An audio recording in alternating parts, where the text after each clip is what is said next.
Hey guys, இன்றைக்கி என்னோட twin பேபிஸ்க்கு பிரேக்ஃபாஸ்ட்டுக்கு தினை அரிசி பொங்கல் தான் பண்ண போகிறேன்.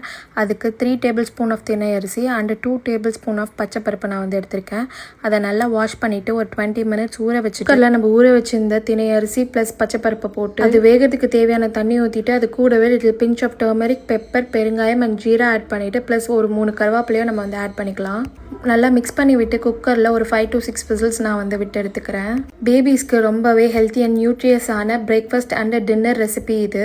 லாஸ்ட்டாக லைட்டாக கீ ஆட் பண்ணி பேபிஸ்க்கு ஊட்டி விட்டோன்னா நல்லா சாப்பிடுவாங்க. நல்லா சாஃப்டான கன்சிஸ்டன்சியில் குக் பண்ணி கொடுத்தோன்னா பேபிஸ்க்கு ஈஸியாக டைஜஸ்ட் ஆகும். அப்புறம் மீஷோவில் வரலட்சுமி நோம்புக்கு ரிட்டன் கிஃப்டாக கொடுக்கறதுக்காக ஒரு ப்ராடக்ட் ஆர்டர் பண்ணியிருந்தேன். அது என்னன்னு பார்க்கலாமா? அப்புறம் இந்த வாட்டி ரிட்டன் கிஃப்ட் கொஞ்சம் டிஃப்ரெண்ட்டாக எல்லாருக்கும் யூஸ்ஃபுல்லாக இருக்கணும்னு நினச்சேன். அதனால் இந்த க்யூட் ஹேண்ட்மேட் காயின் பர்ஸை நான் சூஸ் பண்ணியிருக்கேன். காயின்ஸ், கீஸ், இயர்ஃபோன், ஸ்மால் எசென்ஷியல்ஸ்னு டெய்லி யூஸ்க்கு ரொம்பவே ஹேண்டியாக இருக்கும்.